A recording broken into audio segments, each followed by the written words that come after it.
This episode was sponsored by Lindsay. Otters are semi-aquatic mammals. They are mustelids, a family of carnivorans that includes weasels and badgers. Most of their relatives are burrowers, and it's easy to see how this body plan translated well to swimming. Most otters feed on fish and supplement with crustaceans, although some like sea otters specialize in shellfish. Otters have been present in Kaimere since the first harvest after the dynastic extinction, although these Middle Miocene otters were all outcompeted by later forms. A harvest from Asia 12 million years ago brought many otters, but only one remains today, the giant otter.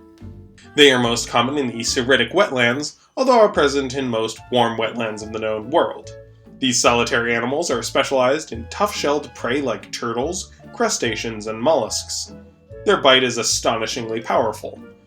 While potentially dangerous to people given their size and powerful bite, they tend to avoid people, although crawdad traps draw them towards settlements and they are notoriously clever at manipulating these contraptions and can be deadly when a crabber tries to take a trap that they have claimed. The Miocene harvest from North America brought several more otters. Largest was an Hydrotherium.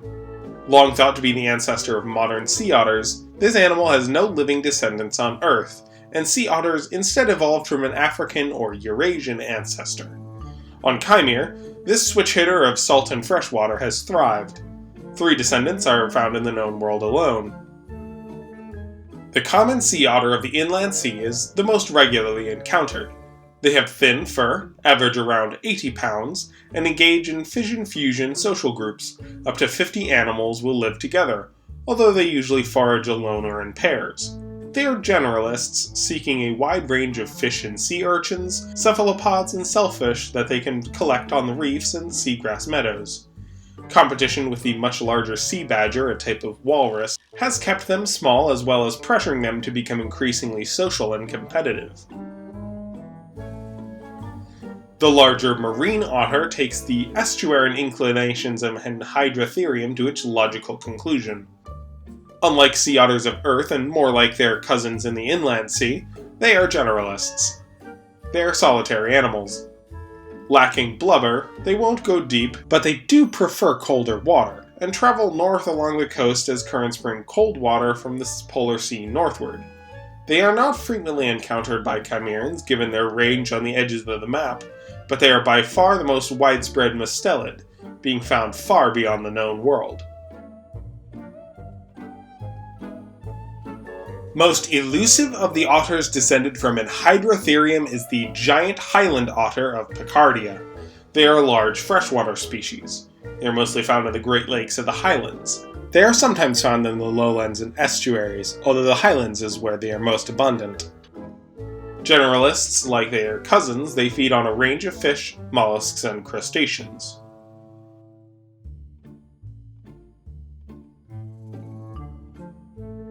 Although small river otters have been present in various capacities for many millions of years, the 2 species found today are fairly recent arrivals.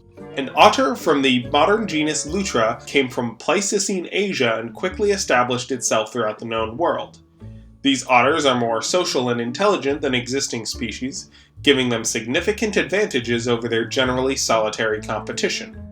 Lutra quickly became the dominant river otter genus.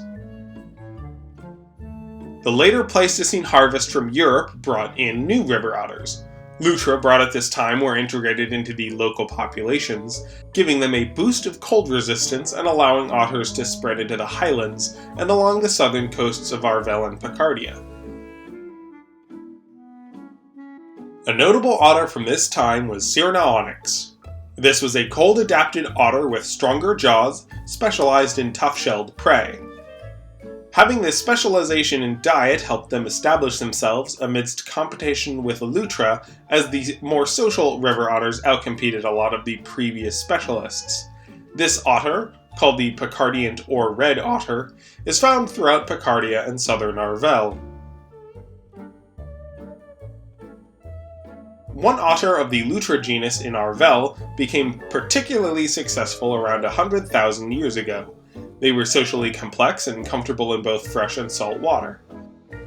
Although earlier Lutra have some legacies, this animal is now called the common otter as its lineage is now found throughout the known world and most other otters are rare in its range.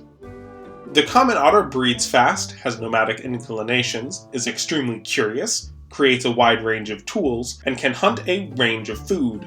Most cultures regard them as tricksters for their playful and sometimes frustrating ability to manipulate traps and snares, both for them and for prey they choose to eat.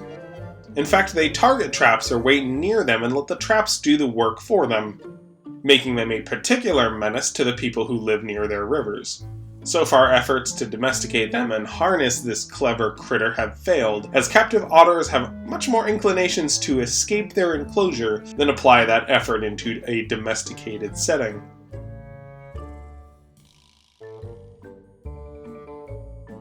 The dire weasel is sometimes included in the otter clade. Despite its common name linking it to weasels and some considering it an otter, this animal is closer to grisson of modern South America. They are hypercarnivores, hunting a wide range of prey along riverbanks like rodents and frogs, although their elongated bodies and powerful jaws makes them expert killers of many burrowing animals in Kaimere, so they are well known to range beyond bodies of water. For all the giants of Kaimere, true otters never evolved the really gigantic or macro-predatory forms they took on Earth. Part of the reason for this is the hyenadonts. In the Oligocene, hyenadonts were quite diverse, from small game specialists, semi-aquatic generalists, and massive hypercarnivores. A defining trait of this group of predatory mammals is a bite specialized for shearing rather than crushing. There's a lot to say about these animals, but I'm going to focus on the clade most successful in the known world, the hyenadonts who took to the rivers and swamps. Placental birth proved quite advantageous over the pouch or egg-based reproduction of their competition in the wetland context, and it was here that hyenadonts thrived. Some went fully aquatic, while others live more like otters, living in shallows and shores and hunting in the water. The mud bear is a large hyenadont adapted to a colder environment. They have astonishingly powerful jaws that they use to cut into the shells of their prey. They are most often mistaken for a bear, although comparisons to otters are also fairly common. The water panther is a semi-aquatic hyenadont and close cousin of the mud bear. That said, they are generalist predators rather than armored prey specialists. They have shortened faces and rely more on their canines than shearing carnassials for killing, making them convergent in form and function to large cats. They are most common in Kaishel where they evolved, but a small population ranges throughout the southern islands, presumably all descended from a single accidental migration event. The so-called dire otter is the most aquatic hyenadont found throughout the colder marine and estuarine habitats of the known world. They, like the water panther, evolved on Kaishel and came to the known world, although being much more proficient swimmers, they are a lot more common and genetically diverse. They can weigh up to 2 tons, making them among the largest predatory mammals in Kaimere. The renjuyo of the Soritic wetlands is more likely to be mistaken for a seal than an otter, although robust arms that they use to crawl through wetland debris or onto land to kill terrestrial prey on the shore betrays that direct comparison. Hyenadonts are much less intelligent than otters, but they have had a firm hold on their macro-predatory niche, while otters outcompeted many of their smaller generalist forms.